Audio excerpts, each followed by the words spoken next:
Well, hello everyone. Welcome to another edition of One Plus One, your place for inconvenient truth telling and myth busting.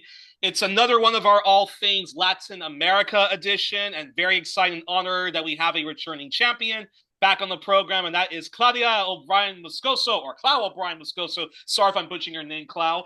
A Peruvian American leftist, journalist, activist, member of Black Alliance for Peace, and the contributor to Black Agenda Report. And funny, first two times we spoke to Klaus, she came to us from the Garden State of New York, and I believe last time she was either in Lima or visiting friends and family in New York, and now she comes to us from the Big Apple. And before she gives us an update on what's happening in her home country of Peru, which has been criminally overlooked by even the best outlets that cover Latin American affairs, even those from a critical leftist perspective. We will first cover what's been happening in Bolivia, where sadly the left saw a huge defeat. Wasn't a violent Western-backed coup like last time, but Claudia is going to explain to us how lawfare, factionalism, and sabotage, backed by Western actors and the enemy from within, resulted in this. And remember, folks, to share widely all of One Plus One's content.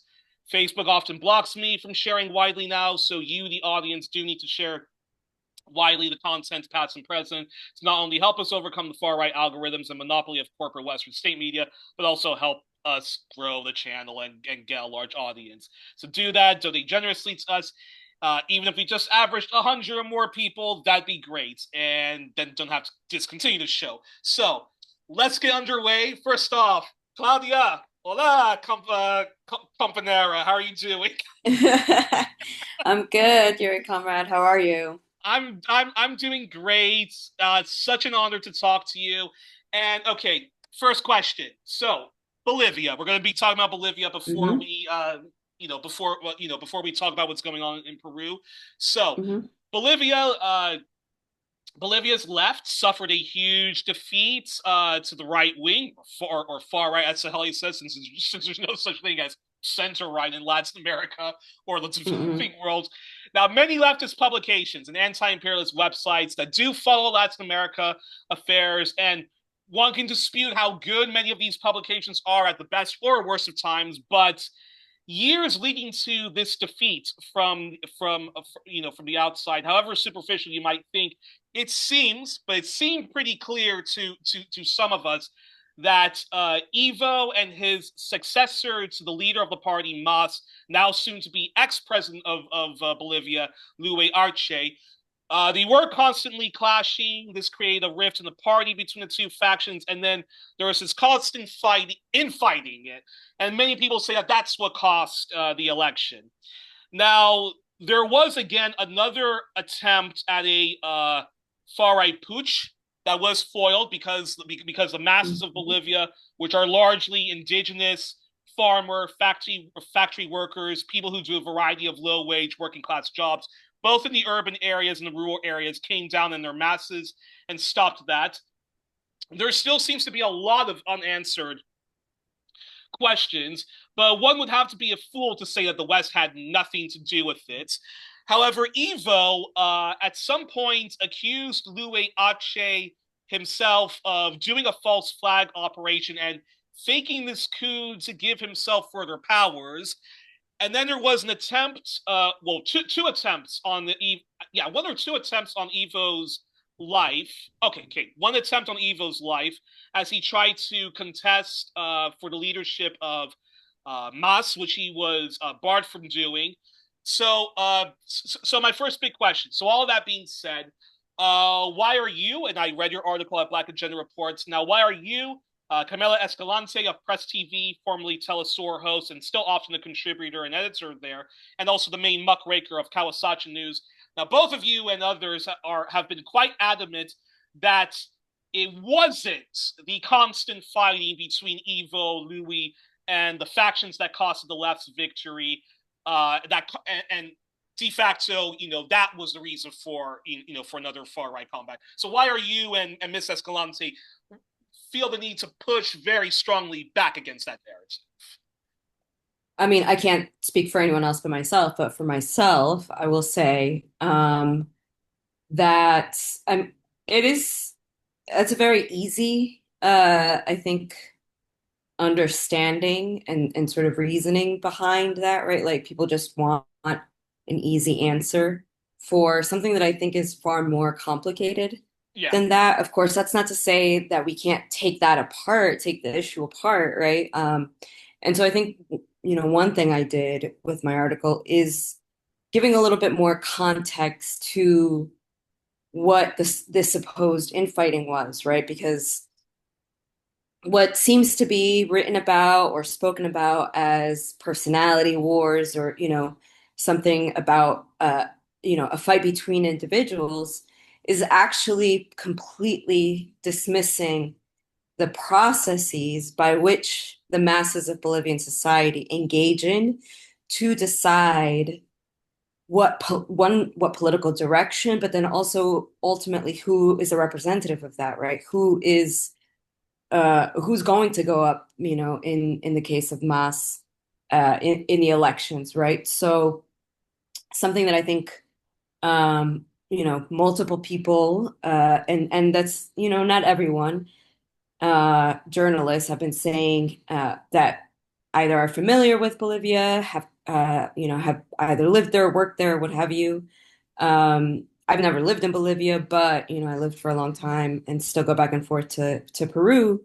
And each time I go to the south of Peru, I also make it a point to go into Bolivia to, continue with, I mean, first of all, Yeah. it's colonial borders, right? But to continue engaging in, not just, journalism, but more importantly, organizational work, right? So meeting and discussing issues with mass-based organizations, right? Leadership within mass-based organizations to try to understand from their perspective what the situation actually is, right? And so, at least for me, right, I can't say that this is just like my independent analysis of the situation, though does it does, bear obviously some weight, but it's also literally just listening to by going to Bolivia and listening to people, whether it's taxi drivers, whether it's the folks that are keeping the popular security guard in Cochabamba, 24 hours, 7 days a week, security guard in Cochabamba, whether it's talking to people that have nothing to do necessarily, right, with either the MAS as a political party or in the government or even in former government positions that are, you know, still part of, I guess, what you would call Evo's faction, right? It is literally from having these conversations with those folks that I can say, no, this wasn't a situation of this is ego wars, or this was just one person making a decision about not wanting to let go of power. But in fact, this was months, if not years, of struggle between, the different not different factions, but the different structured levels of society, right? So people are in their neighborhood councils, as well as labor unions, as well as regional federations, right? So these structures meet, fairly regularly, and within those debate and come to conclusions and come to resolutions around a variety of things, right? So when this argument gets made that this is individualism, or individual people's egos or ambitions to maintain power, well, like I said, that just completely dismisses the masses, right, of the Bolivian people. So that's one thing, right? I think one of my comrades, Netfa Freeman, in speaking to a different situation when it comes to the sort of federal government's takeover of DC, what we wouldn't necessarily call it a takeover because we understand as being internally colonized peoples that this is already a relationship of militarization, overt militarization, domination, right? And when he was referring to this sort of individual reductionism, when it came to that situation, speaking about that situation, and only saying that, oh, well, this is just Trump. Well, it's like, well, no, this has actually been the case for not just DC, but throughout, our Americas and really throughout the world in terms of colonized populations, right? And particularly internally colonized populations within the US. So we just have right, just speaking to that point that I don't think, like I said, I think it's very easy for people to sort of make it about that, but it either is being speaking from a place of like you're not totally aware of what the process looks like, or even, or, maybe just issues of undisclosed, conflicts of interest, which I feel like particularly in the region is often not discussed, right? The sort of counterinsurgent role of the nonprofit industrial complex, the NGOs, right? And that also includes, journalists as well, right? So-called Or independent small, journalists. and we really should be saying semi NGOs, and even Right. and sometimes not to shit on all of them, but even sometimes non-profit media, a lot of it gets their money Absolutely. from wealthy donors, and very insincere wealthy donors who might support one faction of the global oligarchy than another. And we get that a lot in the US when it comes to Democrats. In Canada, we get that with the Liberal Party. In England, Hmm. you meet so many of the best of the left that just are labor, nothing else. So yeah. So Yeah.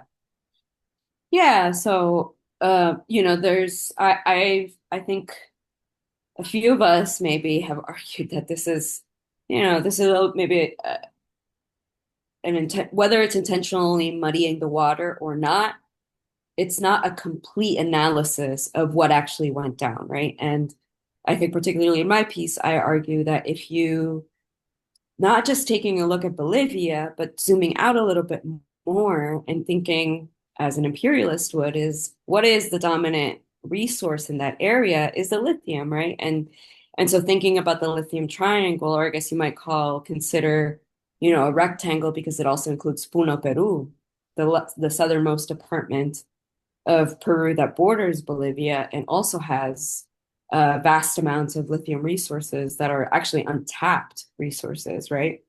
Um, Thinking about sort of the encirclement in that area by Southcom, NATO, and particularly Comprador, right, encirclement of that area, it becomes very clear that, this wasn't just like an internal conflict, but that in fact that what ultimately ended up happening, which guarantees now the next government in Bolivia being a right-wing government, um, also included the infiltration and neutralization of the Mas Party and ensuring that Evo and not just Evo, right, but the popular bloc that he represents would not be in power because now the US government has control of those four countries, which would be Chile, Bolivia, Argentina, and Peru, right? Um, so for us, it's, and I'm gonna say us, I'm particularly thinking about the Haiti Americas team of the Black Lions for Peace. When we look at a situation like this and analyze right from the region, it's it's clear to us that this is not just like a one country by country analysis, right? That uh I mean, but the Monroe Doctrine was in 1823. This has been an ongoing war, right? Not one that we declared, but certainly one that we need to be prepared to meet, right? especially with the U.S. I think it's only a matter of like time before like an attack on Venezuela happens, and once again, like Venezuela Yeah. has lost a very, has lost a key ally with the left, losing in Bolivia. That's a Hmm. great, and that's a great. Okay, so that's a great segue. So that's a great segue to this question. And again, always feel the need to push back against the narratives that we keep hearing about Evo, because that's what this is all about. Hmm. So talk more about, and Hmm. Now, in your article, you talked about lawfare. Talk more about this issue of lawfare and how it's used in Latin America and how it was used against Evo. And what do you Mhm. say to? And then my follow up question would be, what do you say to people who think you're wrong because they'll cite and they'll go to you like this. They'll be like, Claudia, look, Evo may be popular in his own party and arguably the electorate and his base across the nation of working class indigenous and dispossessed indigenous. But come on, high courts, electoral commissions, and people who worked with him in government, in governance, Louis being his economic minister, their supporters and others would argue that Evo just can't take no for an answer. He feels entitled, but the rule of law says he can't run anymore. So this is him acting like an egomaniac. So again, why do you strongly reject this thesis and give and give your counter a narrative viewpoint to that often recycled arguments that we keep hearing about Evo Morales? Right. Well, again, I guess, insurance and I continue to stress the point that this is just not just about one person, but that this is the result and the collective decision of these neighborhood unions, these, federations at the regional and municipal levels, right? So thinking about the lawfare, right? The Electoral Board and the Constitutional Supreme Court, both two instruments or two institutions, right, that were, I guess, sort of legislating around the issue at hand, right? I forget now the constitutional amendment. I think it's Article 168, something like that. Um, that stressed, you know, stipulates how many times someone can run and if it's how many terms and if it's back-to-back terms, consecutive terms, right? And so one thing also is that this is a newer constitution, right? Because it's not until really the past 20 years that there's been a plurinational constitution, meaning that there was an acknowledgement from the state that it is one, not just like one nationality, not a Bolivian nationality, but that in fact indigenous populations include their own, constitute their own nationalities and therefore also have, specific rights, right? Whether it's around representation, but also honoring the certain processes of these different nations, right? So that also included the creation of various ministries, right? Ministries of culture, and different organs that it wasn't just state representation, but also social movement and civil society representation, right? So there's anyway, all this to say that there were And essentially these past two all of this is decades very important. All of this is very important because Bolivia, until Evo actually became president, uh, indigenous people were dispossessed historically, like in completely. Bolivia. So that's why all of what you just laid out is very important. So go ahead and continue. No, 100%, 100%. It's a long process, right? Of what does post-colonialism and neocolonialism, how do you actually confront that kind of society? And so therefore, this new construction of a new society is still a very young process, right? 20 years it's not a lot of time, right? Um, but so these two institutions, the Electoral Board and the Plurinational Supreme Court, um, they themselves are ruling over this particular case, but Arce, so the pronunciation is Luis Arce. Um, Yeah. him and his Uh-oh. administration stack those courts with right-wing judges.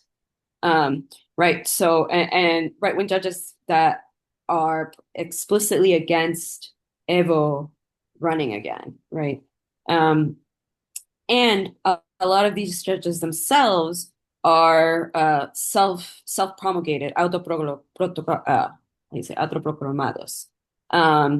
So they've extended their own terms and still ruling, right? So that itself has that process, that particular, um, you know, truly unconstitutional process has been questioned by the masses of Bolivia's people and also challenged in courts to try to actually get the Evo's campaign to be represented on the ballot, right? Of course, that did not happen.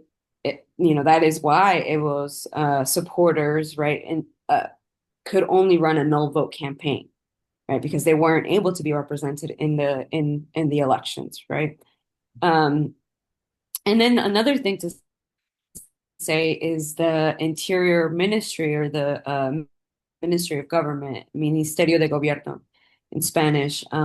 Former, he's not the minister now. Eduardo del Castillo, Evo, and there's been some leaked evidence, right? Some chats that link that minister to the FBI, the DEA from Actually, Peru, actually, right? actually, So actually, actually, actually, they've been linked to actually, be Claude, coordinating. Claude, one moment. There seems to be some problem, I think, on your ends with the audio. Let's see. Turn your camera off just for like just for two Yeah, questions. there's a lag. Yeah, yeah, exactly. Uh-oh. You still there? Can you Okay. hear? Okay.